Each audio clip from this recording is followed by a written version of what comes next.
Je vous souhaite la bienvenue à tous pour un nouvel épisode de mon podcast qui s'appelle Cinémupsi, qui est disponible sur Anchor, Spotify, puis aussi YouTube.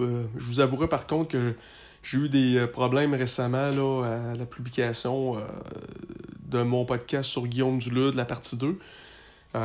J'ai eu un problème technique, je n'ai pas été capable de le transférer en version vidéo. Fait que je vais travailler là-dessus là, dans les prochaines semaines. J'ai utilisé un logiciel, puis le logiciel il éprouve des difficultés en ce moment. Fait que on va essayer d'arranger le tout. Fait qu'aujourd'hui, on va parler d'un sujet que j'ai pas encore abordé depuis le début de ma chaîne. J'avais annoncé que je parlerais, oui, de psychologie, de cinéma, mais aussi de musique. Parce que, je vais vous avouer, là, je suis un grand passionné de musique. Je me considère comme quelqu'un qui est mélomane. J'écoute pratiquement tous les styles, autant du jazz, le jazz que j'adore, surtout pour quand j'étudie, quand je lis, quand j'ai besoin de me concentrer sur une activité un petit peu plus intellectuelle, cérébrale. Le jazz, j'adore. J'écoute aussi beaucoup de rock. La musique grunge, je suis un très très grand fan de grunge. Probablement que je vais vous faire à un moment donné un podcast sur ce style de musique-là qui a marqué ma vie, le grunge. Tout ce qui est Nirvana, Alice in Chains, Soundgarden, Pearl Jam, Madonna, toutes les bandes de cette vague-là que j'ai adoré. Puis c'est ça, j'écoute aussi du vieux rock, du bon The Doors, du bon vieux Led Zeppelin, j'écoute les Stooges, un groupe punk, le groupe punk d'Iggy Pop. Bref, j'ai des goûts très éclectiques. J'écoute aussi de la musique électronique. J'adore le techno, j'adore l'industriel, le trip-hop. J'aime beaucoup le new wave des années 80. Il n'y a pas beaucoup de styles, bref, que j'aime pas. J'écoute pas mal de tout. Ça dépend comment je me sens. Tout dépend de l'énergie que je ressens dans le moment. Qu'est-ce qui va concorder avec mon ressenti. Je vais écouter un style de musique qui va être associé à ça. Et aujourd'hui, j'ai décidé de vous faire un spécial métal. Parce que c'est vraiment un de mes styles de musique préférés. Je vous dirais que le son de la guitare métal, c'est ce qui m'a donné un peu le goût à apprendre la guitare électrique.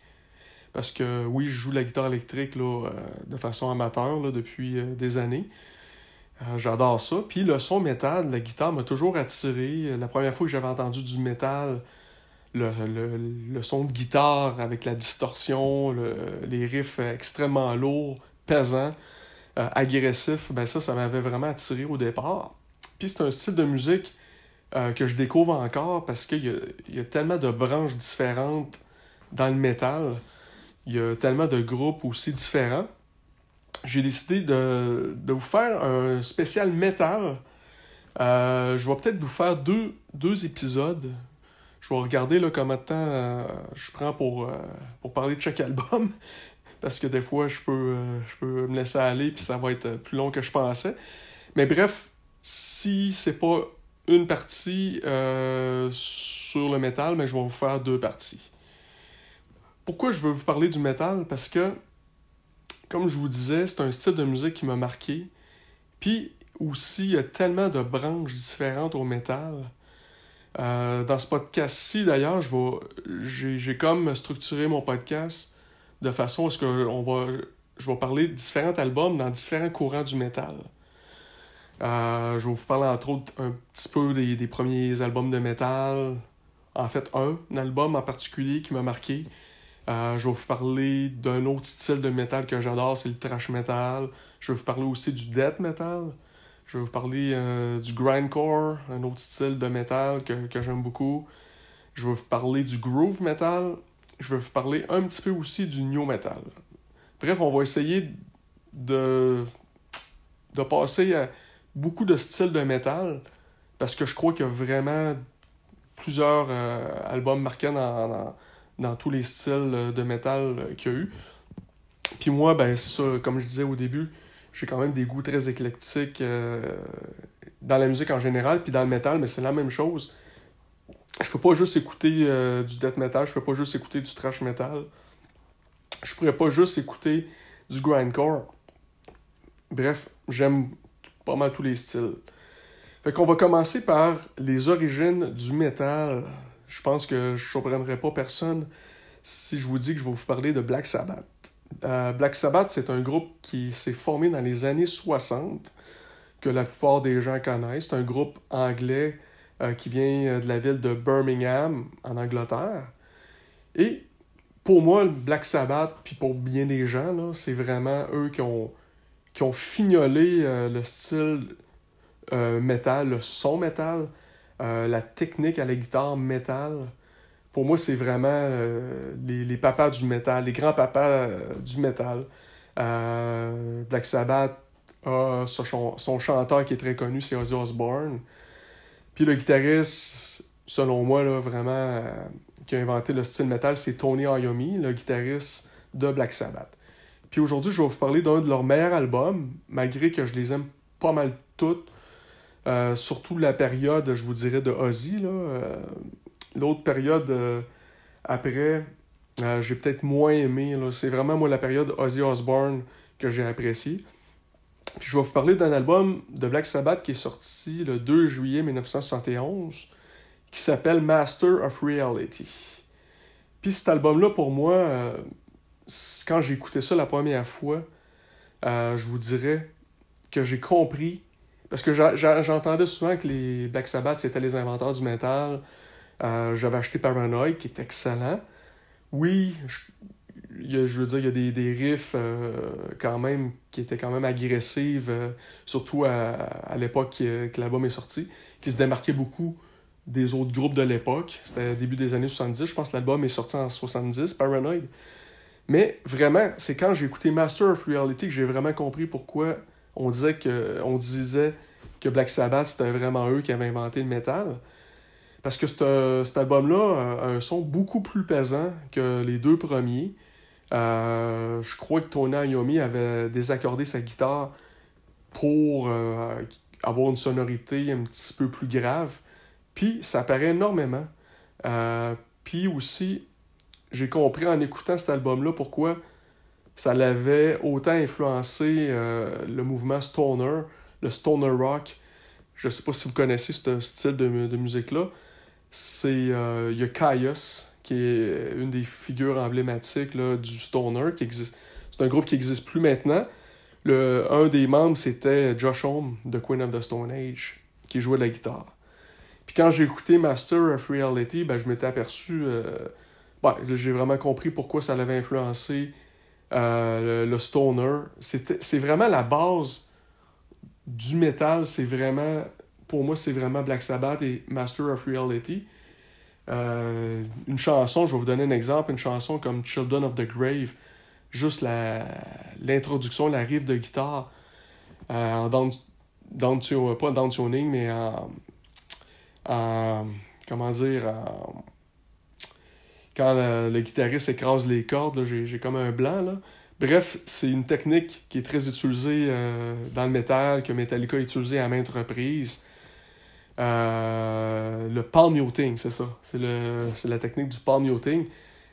Puis il y a des roulements de palm muting avec le pic dans cette chanson-là, que tu dis quand tu écoutes ça, tu dis ça a vraiment influencé le mouvement thrash metal qui a suivi quelques années plus tard avec Metallica, avec Slayer, avec Megadeth. Pour moi, c'est vraiment un album de référence dans le métal. C'est quelqu'un qui veut découvrir les origines du métal, je conseillerais absolument là, Master of Reality. Il y a des chansons tellement mémorables là-dessus. J'ai nommé Children of the Grave, mais il y a Lord of this World, qui est vraiment style doom metal, stoner avant que le style existe pour de vrai. Il y a Into the Void, qui est vraiment une chanson extrêmement pesante, qui fait penser un petit peu, avec Children of the Grave, à un peu le début du thrash metal. Puis Black Sabbath était aussi reconnu pour utiliser le triton. C'était un enchaînement de notes, dans le fond, qui dégageait, qu'on disait qui dégageait une sonorité diabolique et sombre. Puis c'était appelé aussi Diabolus in Musica. Fait que Black Sabbath, c'est vraiment un des groupes qui a popularisé cet enchaînement de notes-là du triton. Si on fait référence au premier album de Black Sabbath, avec la chanson thème Black Sabbath, ben, la riff de Black Sabbath, la chanson, ben, c'est un exemple du triton. Puis, ben, on retrouve cet enchaînement de notes-là aussi du triton dans Master of Reality, qui est un album qui était sorti le 2 juillet 1971. Puis, je vous parlais que cet album-là avait un son plus lourd aussi que les autres albums que Black Sabbath avait fait. Pourquoi? C'est venu par accident parce que Tony Iommi, en fait, il s'était sectionné 2 de ses doigts pendant qu'il travaillait dans une usine là, comme ouvrier métallurgiste. Puis, la blessure au niveau de ses doigts, il l'a obligé en fait à désaccorder sa guitare pour rendre les cordes plus molles. Puis, pour faciliter après ça l'utilisation de sa guitare, parce qu'il était blessé au niveau des doigts, puis c'était plus facile quand les cordes étaient molles. Donc, c'est pour ça qu'il a désaccordé ses cordes de guitare. Puis, ça l'a donné le son pesant du métal, sans que ça soit voulu, en fait. Puis ça a été une marque de commerce après, dans le mouvement métal. Il y a beaucoup de groupes qui ont utilisé le désaccordage, là, jusqu'au mouvement new metal qu'il y a eu avec Slipknot, avec Korn, où est-ce que ces groupes-là, ils s'accordaient extrêmement bas. Je pense que c'était même 3 à 4 tons en bas de l'accordage standard. Fait qu'honnêtement, si vous voulez découvrir les origines du métal, vous voulez découvrir un album de Black Sabbath, vous avez entendu parler de ce groupe-là, Master of Reality, pour moi, là, c'est vraiment une référence que je vous conseille fortement. On va y aller ensuite avec le thrash metal. Je ne sais pas si vous connaissez ce style de musique-là. En fait, c'est une fusion de la New Wave of British Heavy Metal et du punk hardcore américain. Le New Wave of British Heavy Metal, dans cette vague-là, il y avait des groupes comme Iron Maiden, il y avait Judas Priest, il y avait Motorhead. C'était dans les premiers groupes dans cette mouvance-là. Fin des années 70, début des années 80. Puis ces groupes-là ont fortement influencé le mouvement thrash metal. Le thrash metal, comme je vous disais, il y a vraiment une influence de punk, hardcore, parce que c'est du métal, mais c'est du métal plus rapide. C'est comme si les groupes dans le thrash metal avaient pris le tempo rapide de Motorhead pour le rendre encore plus rapide que ça, puis incorporer à travers ça des riffs lourds de guitare. Puis il y a une des caractéristiques de la batterie, c'est que le batteur va souvent jouer en skank beat. Quand j'ai fait mes recherches sur ce style de musique-là, je m'étais aperçu que c'est un style qui provient du punk hardcore. Je sais pas si vous savez de quoi je parle, là. Le skank beat, c'est souvent quand le drum il va jouer extrêmement rapidement.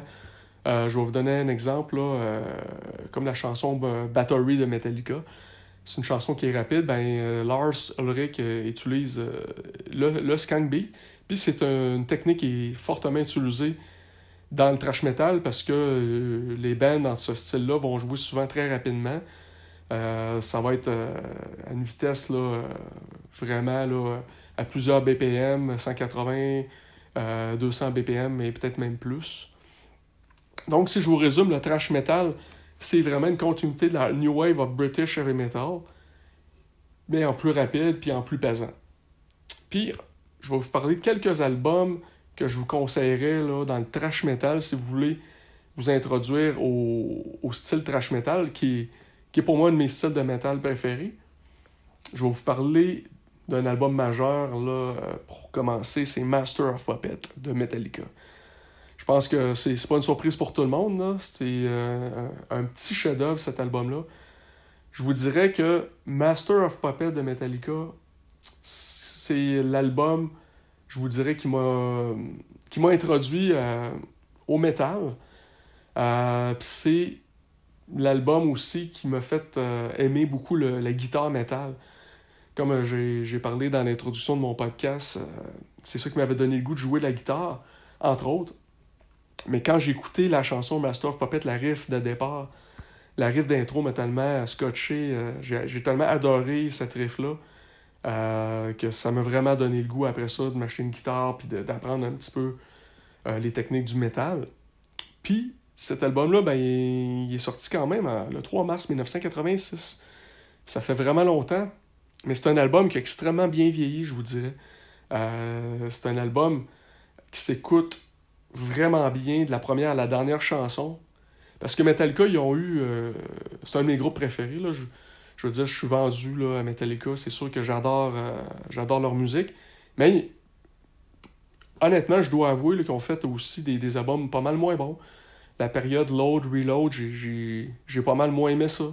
Parce que c'était un petit peu tranquillisé, c'était moins métal, c'était plus leur projet hard rock. Honnêtement, ça aurait passé un peu plus, ces albums-là, s'ils se seraient appelés différemment que Metallica. Tu sais, supposons les membres de Metallica se seraient dit, bon, ok, on va former un groupe de hard rock, on va délaisser un petit peu le thrash metal mélodique qu'on fait, thrash metal mélodique avec des éléments progressifs, là. Pour faire un projet hard rock, ça aurait pu mieux passer les albums Load et Reload. Fait qu'ils ont eu quand même des périodes que j'ai moins aimées. Mais l'album de référence, l'album que je recommande toujours là, à tout le monde d'écouter de Metallica, c'est vraiment Master of Puppets. Parce qu'honnêtement, pour moi, c'est un chef-d'œuvre. Il n'y a pas une chanson à acheter là-dessus. Je trouve que c'est un album qui est complet du sens qu'il y a plusieurs ambiances. Il y a des chansons très rapides comme Battery, qui est vraiment un chef-d'œuvre de thrash metal, qui commence tout tranquillement avec de la guitare acoustique. Puis après ça, le rythme là, devient plus agressif et vraiment rapide. Puis il y a Damage Incorporated aussi, qui est une chanson extrêmement rapide et très agressive. Sinon, il y a des chansons un petit peu plus lentes, comme The Thing That Should Not Be, où on sent un petit peu plus l'influence de Black Sabbath. Quand je vous disais que Black Sabbath avait influencé beaucoup de groupes métal, pour ne pas dire tous les groupes métal, Metallica en fait partie. Il était influencé par Black Sabbath. Puis cette chanson-là, ça fait penser beaucoup à la lourdeur à la lenteur des chansons de Black Sabbath. Mais Metallica aussi sont reconnus pour faire des chansons très mélodiques. Des mélodies là, qu'on va se rappeler, qui vont nous rester en tête. Il y a une chanson incroyable comme Welcome Home Sanitarium. Pour moi, c'est une chanson vraiment parfaite. Là. Il y a vraiment une mélodie en arpège dans la guitare qui est vraiment mémorable. Une chanson incroyable. Puis aussi, cet album-là, il y a quand même, je vous dirais, peut-être des éléments de complexité de la musique progressive. Je prends par exemple plutôt Master of Puppets. C'est une chanson qui dure un peu plus de 8 minutes, qui est quand même assez complexe, qui a plusieurs parties. C'est un album qui a des éléments progressifs. Il y a la chanson aussi Orion, qui est une chanson instrumentale, où est-ce qu'il y a quand même beaucoup d'éléments progressifs, avec une belle... il y a comme une belle passe dans la chanson, dans le milieu, qui devient plus lente, avec la bass qui ressort. J'ai trouvé cette chanson-là incroyable. Donc, l'album de référence, là, si vous voulez vous introduire à Metallica, Master of Puppets, vous ne vous tromperez pas, c'est vraiment un excellent album du début à la fin, que moi j'ai adoré, que je me lasse pas d'écouter. Je l'écoute depuis que je suis adolescent, je l'écoute encore aujourd'hui, je l'adore. Puis je dois vous avouer que j'ai vraiment aimé les nouvelles chansons du nouvel album qui s'en vient le 14 avril prochain, qui va s'appeler 72 Seasons. J'ai vraiment un bon feeling là, quand j'ai écouté les 3 premiers extraits, Lux Eterna, Screaming Suicide, puis la dernière c'est Darkness If Darkness Had a Sun, je pense que c'est ça le titre, qui est la meilleure chanson du nouvel album. C'est le meilleur extrait selon moi. Je dois vous avouer que quand j'ai écouté ces 3 chansons-là, ça me donne un bon feeling sur l'album. J'ai l'impression que Metallica sont venus vraiment aux origines là, de leur son. Les 3 premiers albums. Lux Aeternum me fait penser un petit peu à l'ambiance de la chanson Et The Light, qui était une chanson de Kill 'Em All, leur premier album. Je pense que ça va être en tout cas un album qui va être intéressant. J'ai vraiment hâte d'entendre cet album-là. Puis, comme je vous disais, si vous avez un album à vous acheter de Metallica pour le moment, c'est vraiment Master of Puppets. Puis, c'est ça. J'ai l'album 72 Seasons que j'attends. Je pense que ça va être une belle continuité parce que dans les dernières années, il y avait quand même, les 2 derniers albums, il y avait quand même été bon. Il était quand même bon. Il y avait Hardwired to Self-Destruct qui était vraiment très très bon. Il y avait des chansons excellentes comme Spit Out the Bone que j'avais adoré, qui faisait penser vraiment au vieux trash des années 80. Fait que j'ai l'impression que Metallica sont revenus sur la bonne track là, avec l'album Death Magnetic 2008, Hardwired to Self-Destruct, l'album de 2016. Puis je crois qu'avec le nouvel album, on va continuer dans cette tangente-là, là, old school, trash metal.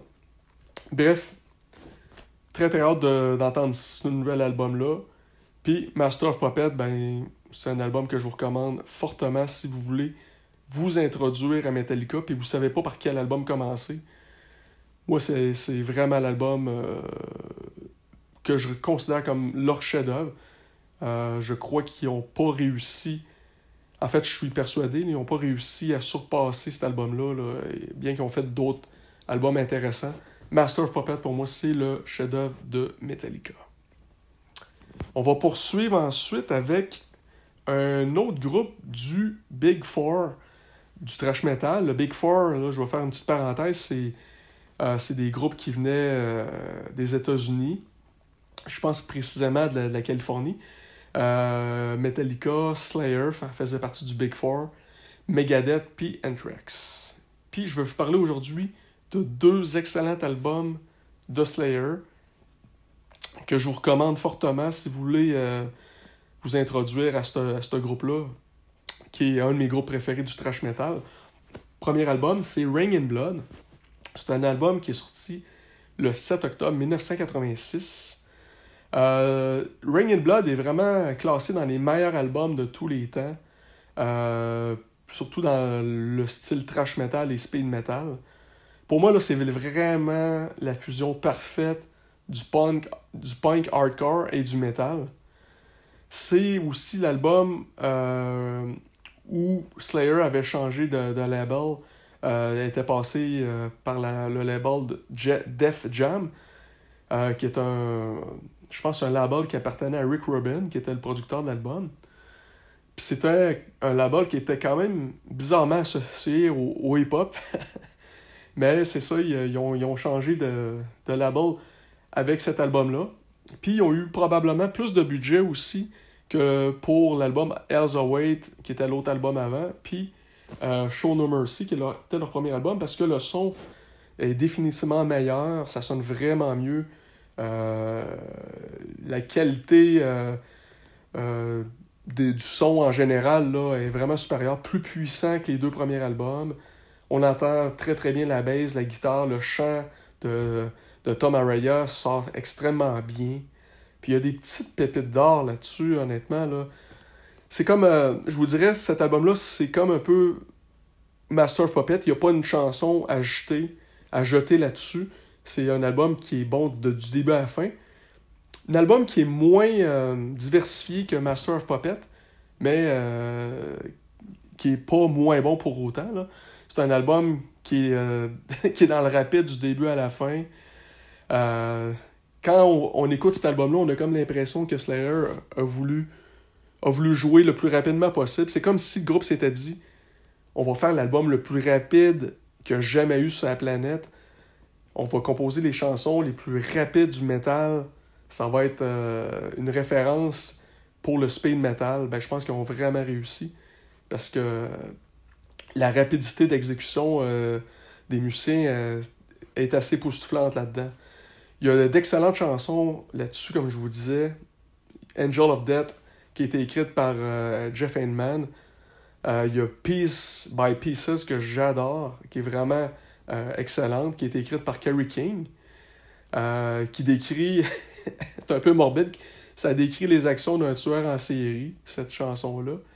Puis il y a la chanson Post-Mortem aussi, et la chanson Ring in Blood, qui est vraiment là, des classiques de l'album Ring in Blood. Un album que je considère comme un chef-d'œuvre du métal, du thrash metal, que je vous suggère fortement si vous voulez vous introduire à Slayer. Puis je vous dirais aussi qu'il y a un autre album qui m'a scotché là, vraiment de Slayer. C'est leur album qui est sorti bizarrement, mais c'est vrai, le 11 septembre 2001. Oui, la date des attentats terroristes là, qu'il y a eu aux États-Unis, à New York, là, où les tours du World Trade Center s'étaient effondrées suite à l'attentat terroriste. Ben, Slayer avait sorti cet album-là, cette journée-là, qui s'appelait God Hate Us All. Bon, j'avais parlé de Ring in Blood, qui était un de leurs premiers albums. Ben, Slayer, ils se sont quand même adaptés au goût du jour, sans renier leur style, en sortant God Hate Us All. Kerry King, qui est le principal compositeur de l'album, disait que quand il a composé les chansons de cet album-là, ben, il écoutait beaucoup le premier album de Slipknot, qui était sorti 2 ans auparavant, qui s'appelait tout simplement Slipknot, là, c'est l'album éponyme. Puis ça paraît, on sent quand même l'influence un petit peu subtilement du new metal, parce que Slayer ont utilisé entre autres des guitares à 7 cordes, des guitares qui étaient fortement utilisées dans le new metal. Je crois pas par contre que Slipknot utilisait les guitares 7 cordes, mais Korn, qui est pas mal dans les pionniers du new metal, ont utilisé des guitares 7 cordes, puis les guitares étaient aussi désaccordées un petit peu à la façon new metal de la fin des années 90, début 2000. Fait que ça donne un thrash metal influencé par le new metal, mais avec un son grave, mais Slayer renie pas son son, adapte son son, le son qu'on connaît. Ça reste du Slayer, mais ça reste un son plus moderne de Slayer. Puis pour moi, c'est un album que j'ai adoré. C'est un petit chef-d'œuvre. Mes 2 albums préférés Slayer, c'est vraiment Ring in Blood et God Hate Us All. Parce que pour moi, Ring in Blood représente le vieux Slayer. Puis God Hate Us All représente un petit peu plus le Slayer des années 90-2000. Donc la deuxième partie de Slayer. Puis il y a des chansons là-dessus incroyables, là, avec des riffs typiques de Slayer, comme Disciple, qui est vraiment une chanson extrêmement sombre, très très macabre vers la fin. D'ailleurs, cet album-là, pour moi, c'est l'album avec les sonorités les plus sombres que Slayer a jamais fait. Tom Araya, le chanteur, pour moi, le chant qu'il y a là-dessus, plutôt la façon qu'il crie, parce qu'il crie vraiment extrêmement fort là-dessus. Il y a un chant très agressif. Pour moi, c'est vraiment sa meilleure performance vocale. Il y a une hargne qui se dégage de son chant là-dedans. Là. C'est incroyable. Il hurle de rage. Comme je vous dis, la tonalité de l'album est plutôt sombre. Puis c'est vraiment une tonalité qui concorde totalement avec l'ambiance des chansons de Slayer. Il y a des chansons extrêmement brutales aussi, dans les chansons les plus brutales que Slayer a jamais composées.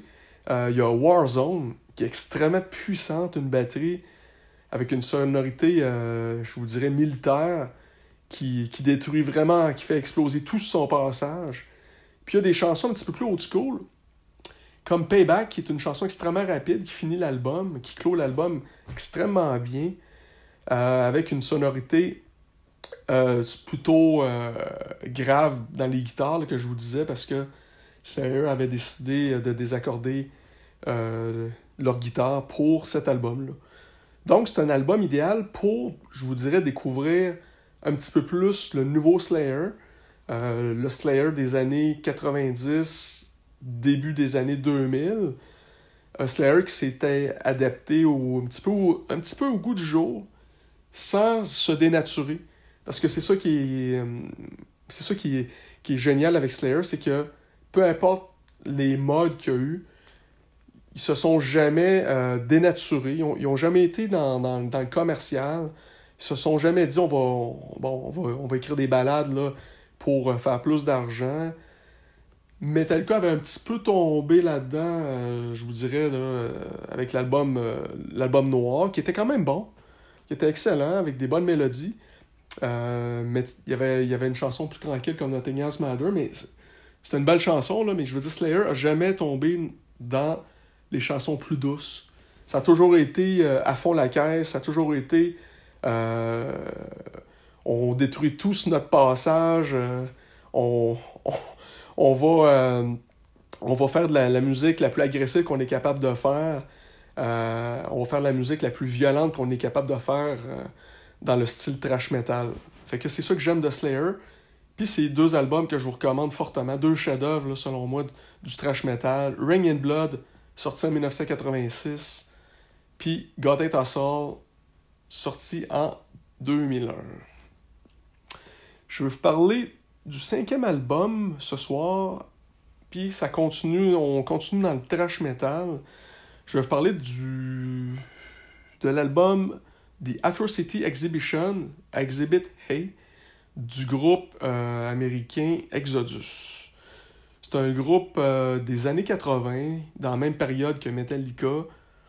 D'ailleurs, Kirk Hammett, avant de faire partie de Metallica, il jouait dans Exodus. Il avait joué une courte période, là, je pense que c'est en 1981, il avait fait partie d'Exodus avec son leader. Là, le leader d'Exodus, c'est Gary Holt, c'est lui qui compose la majorité des chansons. Puis, Exodus, moi j'ai vraiment découvert ce band-là sur le tard. J'ai découvert ça en 2007, quand l'album est sorti. C'est l'album The Atrocity Exhibition, Exhibit A, qui est vraiment un album excellent de thrash metal moderne, je vous dirais. Une production béton. Un petit peu comme Slayer. C'est un thrash metal qui s'est adapté au goût du jour, sans renier leurs origines des années 80. Je trouve que c'est vraiment... c'est un album de thrash metal que je considère avec aucun temps mort, pratiquement parfait. Il y avait un nouveau chanteur qui était arrivé dans cet album-là. Je crois cet album-là ou l'autre d'avant. Je pense que c'est le deuxième album, en fait, que Rob Duke faisait avec Exodus. Puis, je trouve que son chant, plutôt dans le style punk hardcore, il concorde totalement avec le son Exodus. Il y a des chansons vraiment, vraiment puissantes là-dedans, vraiment fortes, comme Riot Act. Il y a Funeral Hymn, qui est vraiment une chanson incroyable, extrêmement pesante, extrêmement groovy aussi, parce que il y a vraiment des rythmes incroyables dans cet album-là. Il y a la chanson Iconoclasm aussi, qui est vraiment excellent. Il y a Bedlam 1, 2, 3. Vraiment, là, c'est un album d'Exodus que je vous conseille fortement, qui est vraiment un album d'un groupe qui vient de San Francisco, qui vient de la scène Bay Area, la scène thrash metal de San Francisco. Il y avait entre autres Death Angel, Testament, Metallica venait aussi de là. Fait que bref, si vous voulez écouter un album moderne de thrash metal qui dénature pas le son thrash metal, Exodus, le groupe Exodus, c'est l'album The Atrocity Exhibition, Exhibit A, un album de 2007. Excellent disque. On va continuer ensuite avec le groupe allemand Creator. L'album Enemy of God qui est sorti le 10 janvier 2005. Kretos, c'est un groupe quand même là, qui existe depuis longtemps. Là. Il existe depuis 1982. Puis le leader, ben, c'est Miles Petroza. Puis il y a le batteur aussi, Georgian Rail, et le bassiste Rob Fioretti. Je sais pas si je prononce leur nom correctement, c'est quand même... c'est des Allemands, donc les noms sont un petit peu difficiles à prononcer. Puis, ben, c'est ça, le band, il vient de la ville d'Essen, en Allemagne. Il chante pas en allemand, par contre, il chante en anglais. Puis cet album-là en particulier, Enemy of God, c'est l'album qui m'a introduit à Kreator. C'est vraiment un album que j'ai adoré. C'est un thrash metal, je vous dirais, parfois qui peut faire penser à Slayer. Entre autres, la chanson Enemy of God, puis World Anarchy. Quand on écoute ces chansons-là, on sent l'influence de Slayer. Mais c'est un album aussi qui a beaucoup, beaucoup de mélodies. C'est un album, je trouve, justement, qui se démarque à cause de ses mélodies, sans dénaturer la puissance qui s'en dégage, parce que c'est un album très agressif. Donc, si vous avez écouté un album de Kreator, de cet excellent groupe allemand, je vous conseillerais Enemy of God.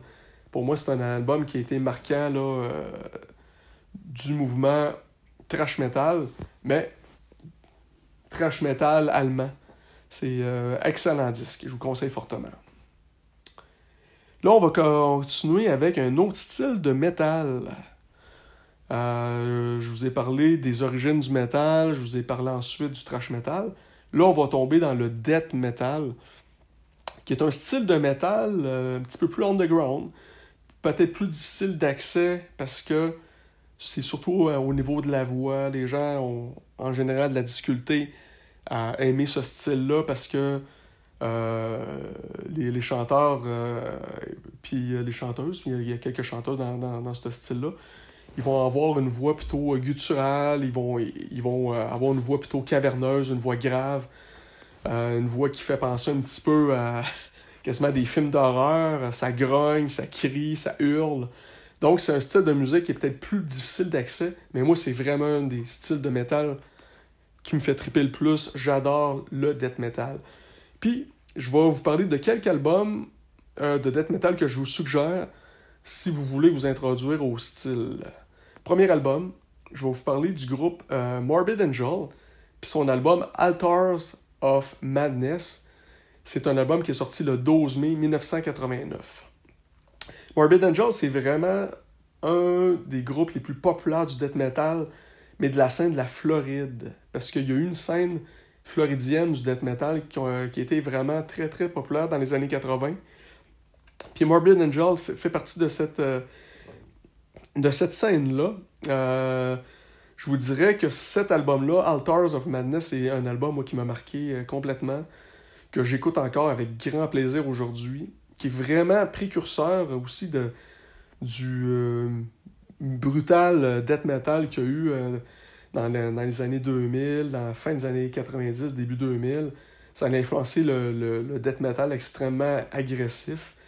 Le chanteur, David Vincent, a une voix parfois qui longue vers le black metal. Il y a quand même aussi une ambiance un petit peu black metal dans l'album. C'est un album qui est très très très sombre, qui reste dans le style pas black metal, qui reste dans le style death metal, mais on sent beaucoup d'influence de black metal, surtout pour le côté dark, le côté très lugubre, très sinistre qui s'en dégage. La musique est extrêmement rapide, mais toujours d'une précision chirurgicale. D'ailleurs, le batteur, Pete Sandoval, c'est un batteur de référence là, dans le death metal. Il est reconnu pour avoir peut-être inventé un style à la batterie qui s'appelle la technique du blast beat. C'est sûrement un style de batterie que vous avez entendu dans le passé. Là. Ça consiste en gros à frapper le plus rapidement possible sur la grosse caisse, la caisse claire, puis c'est à alterner le tout là, avec le bass drum. Puis ça donne un effet, en gros, là, si je vous explique c'est quoi un blast beat, ça donne l'effet d'une explosion sonore extrêmement énergique et puissante. Puis ça donne un effet de rapidité incroyable.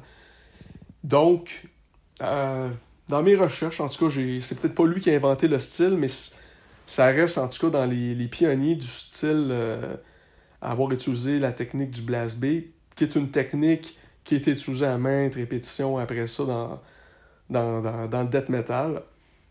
Puis, le leader du groupe, c'est le guitariste, en fait, c'est Trey. Et là, je vais me risquer à prononcer son nom de famille. Trey Azag Tot. C'est vraiment lui qui compose la majorité des chansons. Il y a un style dans ses solos très reconnaissable, qui est plutôt dissonant, très chaotique dans ses solos de guitare.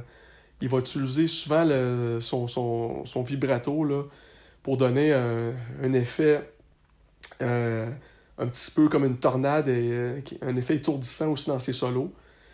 Puis si vous avez peut-être une chanson à écouter là, de cet album-là, je vous dirais peut-être qu'il représente bien l'album, Visions from the Dark Side, qui est vraiment une chanson clé de l'album.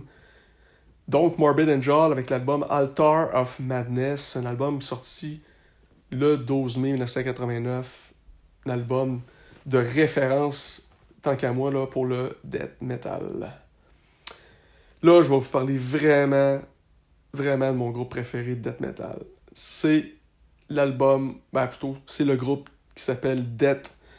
C'est un groupe qui date du début des années 80. Leur premier album, je crois qu'il est sorti en 87, mais le groupe existait bien avant ça. Premier album qui s'appelait Scream Bloody Gore. Je pense que c'est ça le titre, qui est vraiment une référence du death metal. Excellent album. Mais je vais vous parler de 2 albums en particulier du groupe, pour moi, qui sont les meilleurs, qui représentent quand même bien l'évolution du groupe aussi. Puis, Death fait partie aussi de la scène death metal floridienne, dont fait partie encore aujourd'hui Morbid Angel. Puis Chuck Schuldiner, c'était le leader du groupe. C'est lui le seul membre en fait qui est resté du début à la fin de tous les albums. Puis il est malheureusement là, décédé, je crois, au début des années 2000 d'un cancer du cerveau. Il est souvent appelé le père du death metal. On fait référence souvent à Chuck Schuldiner, le leader de Death, en disant que c'est lui qui a inventé le style death metal, ou c'est lui, en tout cas, qui a peut-être, si on peut dire, popularisé le style, fait connaître le style, mis les bases du style death metal. Puis 2 albums, entre autres, que moi j'ai adoré de Death, c'est l'album Human, qui est sorti le 22 octobre 1991.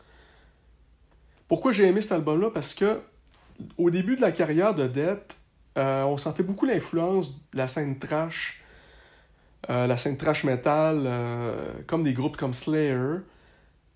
Je vous dirais peut-être les 3 premiers albums de Death, Scream Bloody Gore, Leprosy, puis Spiritual Healing. C'est peut-être les albums un petit peu plus traditionnels de death metal, qui étaient encore pas mal influencés par la scène trash des années 80, comme je vous disais, là, Slayer, dans les sonorités. C'est à partir vraiment du 4e album, l'album Human, que Death a commencé à un petit peu s'éloigner plus du son trash des années 80. Puis c'est avec cet album-là aussi que Death a fabriqué encore plus son son. Le son Death commençait aussi à se transformer, devenait aussi plus complexe. Les riffs de guitare étaient de plus en plus techniques et complexes.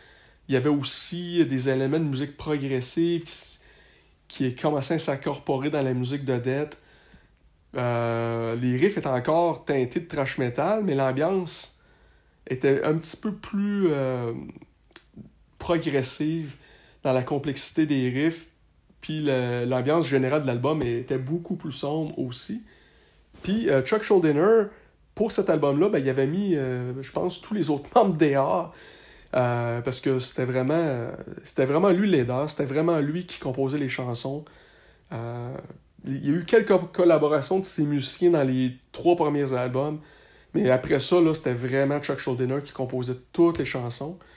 Puis il a fait affaire avec 2 membres du groupe Cynic, un groupe de death metal fin des années 80, début 2000, un death metal progressif.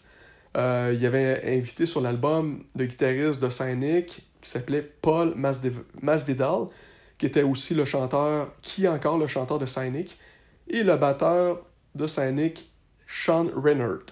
Donc, il a fait affaire avec 2 membres du groupe Cynic pour enregistrer cet album-là.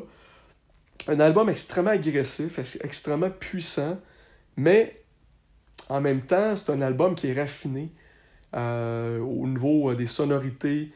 C'est un album, je trouve, qui se laisse découvrir tranquillement parce que au début, peut-être, on peut être un petit peu décontenancé par les sonorités très sombres de l'album. Puis aussi, il y a une certaine froideur qui se dégage dans la sonorité de l'album.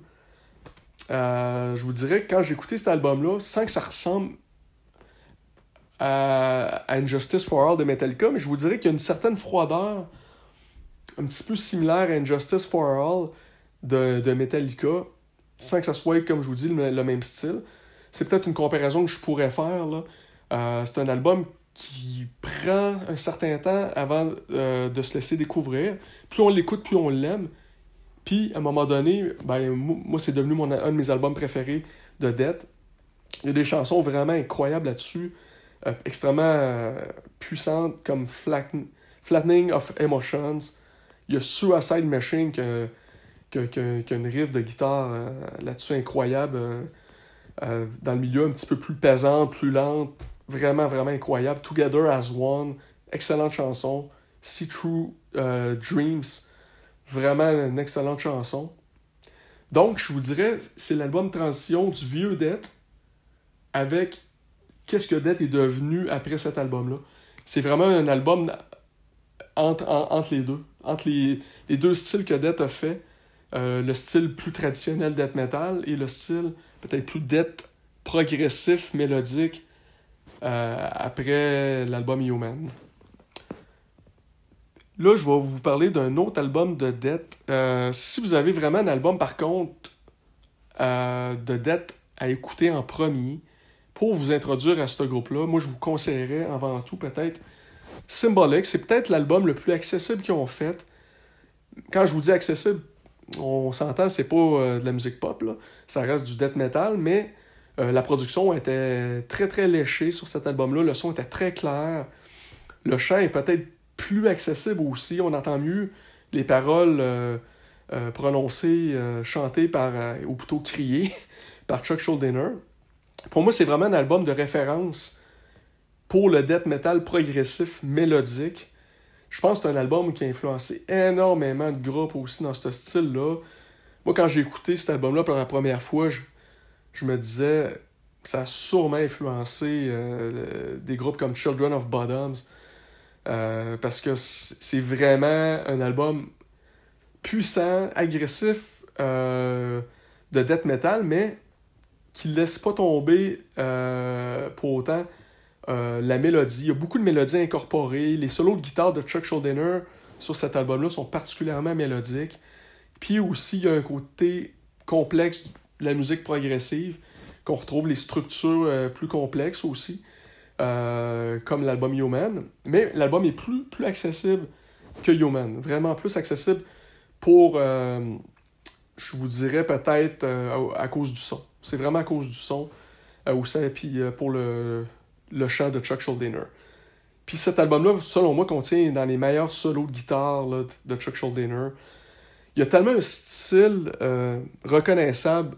C'est rare qu'il y a des guitaristes qui vont vraiment faire des solos puis on va savoir que c'est eux. Ben, Chuck Schuldiner a vraiment cette qualité-là de faire des solos de guitare extrêmement accrocheurs.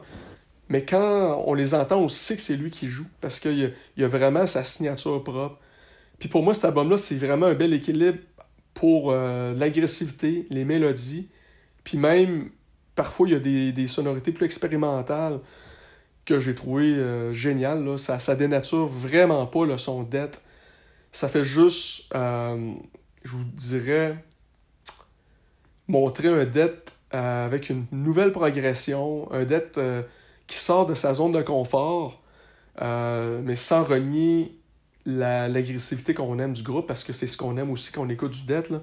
On aime les chansons qui sont puissantes, les chansons qui sont agressives de ce groupe-là. Puis il y a des chansons tellement incroyables là-dessus, là, des références du death metal. Il y a la chanson Symbolic. C'était un petit chef-d'œuvre, cette chanson-là, je me lasse pas d'écouter. Il y a Empty Words, qui est vraiment une chanson qui se démarque de tout ce que Death a fait dans le passé. Il y a 1000 Highs, incroyable. Vraiment une chanson assez différente aussi de qu'est-ce que Death a pu faire dans le passé. Très, très mélodique.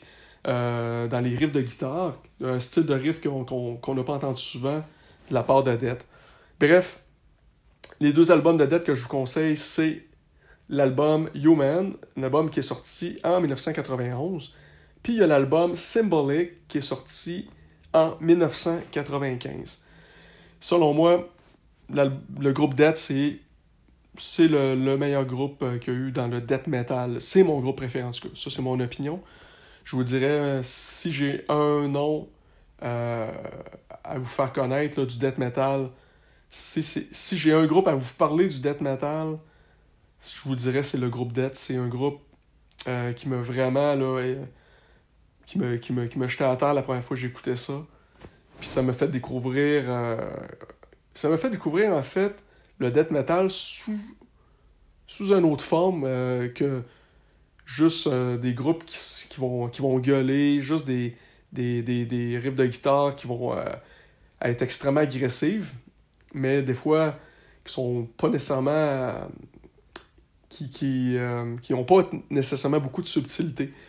Death, pour moi, c'est le groupe par excellence de death metal qui est un groupe qui a fait des albums qui sont raffinés, des albums vraiment qui vont pousser le death metal dans des sentiers, hors des sentiers battus. Excellent groupe. On va poursuivre ensuite avec un groupe que je vous ai parlé un petit peu tout à l'heure en parlant de Death, qui est influencé clairement par Death. Selon moi, c'est le groupe Children of Bodom. Puis je vais vous parler de deux albums en particulier que je vous conseille si vous voulez découvrir cet excellent groupe finlandais. Children of Bodom, c'est un groupe qui s'est formé fin des années 90. Ils ont sorti plusieurs albums entre 1998 et je pense que leur dernier album, avant que le leader décède, je crois qu'il est sorti peut-être en 2019. Fait qu'ils ont quand même sorti énormément d'albums. Children of Bodom, la particularité, c'est que c'est un death metal qui est très mélodique, mais aussi qui est très mélodique parce qu'ils ont incorporé du clavier. C'est assez rare un groupe de death metal mélodique avec du clavier. Puis c'est ça qui fait qu'on peut reconnaître le son Children of Bodom, c'est les mélodies par le clavier. Il y a quand même beaucoup de clavier, puis ça s'incorpore super bien avec l'agressivité que le groupe offre avec son death metal qui est très mélodique. Puis c'est un groupe, je vous dirais, qui est très influencé aussi par le black metal, parce que la façon aussi que le chanteur va chanter, va hurler, il va sortir des sonorités assez aiguës, un petit peu à la black metal. Le chanteur Alex Laiho, qui est malheureusement décédé là, depuis, je crois, 2-3 ans. Donc, il y a des influences de black metal, aussi des influences de power metal et aussi de musique classique. Puis, comme je vous disais, le groupe rappelle beaucoup les sonorités du groupe Death, mais aussi les sonorités de groupes comme Judas Priest puis Iron Maiden. Puis, si j'ai deux albums à vous conseiller de ce groupe-là, je vous conseillerais premièrement l'album Follow the Reaper, qui est sorti le 20 février 2001, qui est un album vraiment là, excellent, qui est plus dans les premiers albums de Children of Bodom. Donc, c'est plus le vieux style de Children of Bodom. Puis aussi, il y a l'album Are You Dead Yet, qui est sorti le 14 septembre 2005, qui a un style beaucoup plus agressif que ses albums précédents, beaucoup plus lourd aussi comme album, un petit peu moins mélodique. Il y a même des éléments de groove metal là-dedans, comme la chanson In Your Face. Il y a encore du synthétiseur, mais ça prend un petit peu moins de place que l'album Follow the Reaper. Puis on reconnaît beaucoup plus aussi des influences de Slayer dans les riffs de guitare sur l'album Are You Dead Yet? La chanson Are You Dead Yet, c'est un bon exemple, je vous dirais, d'une chanson qui peut faire penser à Slayer. Donc, pour le vieux Children of Bodom, je conseillerais l'album Follow the Reaper, un album qui est sorti le 20 février 2001. Puis l'album Are You Dead Yet, qui est sorti le 14 septembre 2005. On va poursuivre ensuite avec un autre groupe. Ça, c'est un groupe que j'ai découvert, je vous dirais, peut-être là, maximum 5 ans. C'est un vieux groupe, mais j'avais pas découvert ça avant là, 5 ans. C'est une bonne connaissance à moi qui m'a fait découvrir ça. C'est le groupe suédois Hypocrisy. C'est un groupe, comme je vous disais, là, qui date, je crois, années 80, années 90. C'est un groupe qui est fondé par Peter Tägtgren. Je sais pas si je prononce son nom correctement. Peter Tägtgren, il est également producteur là, pour certains albums de Children of Bodom, un groupe que je vous ai parlé précédemment. Puis aussi, il a produit des albums de Dimmu Borgir et Immortal, qui sont 2 groupes de black metal.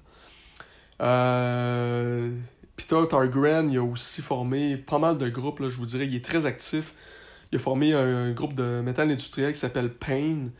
Il a fait partie aussi d'un groupe de grindcore qui s'appelle Look Up, dont 2 membres de Napalm Death faisaient partie.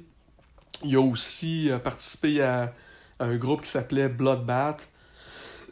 Et aussi, il a participé à le groupe War et dans le groupe The Abyss, dans lequel il joue de la batterie et de la basse. Donc, je vais vous parler aujourd'hui de l'album End of Disclosure. C'est un album qui est sorti le 22 mars 2013. Pour moi, cet album-là, c'est un autre chef-d'œuvre du death metal. Pourquoi c'est un chef-d'œuvre? Parce que je trouve que il mélange parfaitement la brutalité du death metal avec la noirceur et la mélancolie du black metal puis de la musique gothique. Puis, il incorpore en même temps plusieurs mélodies à travers ça. Qu'est-ce qui est intéressant aussi de l'album End of Disclosure, qui est sorti en 2013, c'est que il y a beaucoup d'éléments de musique atmosphérique dans cet album-là qui fait en sorte que ça se démarque vraiment du style death metal traditionnel. Puis moi, j'ai trouvé vraiment là, cet album-là original dans ce sens-là. J'avais jamais écouté un groupe de death metal qui sonnait comme ça. Puis j'ai trouvé ça intéressant aussi parce qu'il y a des refrains qui restent vraiment dans la tête, des refrains très puissants quand on écoute l'album. Puis quand on écoute cet album-là, quelquefois, on devient accro complètement. Moi, j'avais le goût de plus en plus de l'écouter, malgré que c'est un album qui est très dark, très sombre. Moi, j'ai pas trop de problème avec ça. Là, souvent, plus le death metal est sombre et sinistre, plus j'aime ça. Mais ça peut peut-être rebuter certaines personnes. Mais cet album-là, à travers ça, comme je vous dis, il y a vraiment des mélodies puissantes, des mélodies qui sont épiques, des mélodies qui sont rassembleuses. À travers l'agressivité du death metal, j'ai trouvé que c'est un album vraiment un sans faute, là, je vous dirais, du style death metal mélodique avec pas mal d'influences de black metal. Je vous dirais que c'est un album que je vous conseille fortement si vous aimez la musique black metal, puis si vous aimez la musique death metal, avec des éléments de musique gothique et atmosphérique. Je vous dirais que c'est un album parfait en ce sens-là. Il y a tellement de bonnes chansons sur cet album-là. Pour ce soir, je vous dirais que je vais arrêter là. Je vais vous faire la partie 2 du métal, dans le style métal, une prochaine fois, parce que la prochaine fois, je vais vous parler un album que j'ai adoré dans le style black metal. Je vais vous parler du grindcore. Je vais vous parler du groove metal, puis aussi je vais vous parler du new metal. Quelques albums dans ces styles respectifs. Je vais vous mettre les liens aussi là, de tous les albums que je vous ai parlé aujourd'hui dans la description de ce podcast-là. Alors, on va se voir pour un autre podcast, la partie 2 du style metal. Je vais vous parler d'autres albums excellents, des références pour moi. Alors, je vous souhaite sur ça une excellente semaine et on se dit à la prochaine.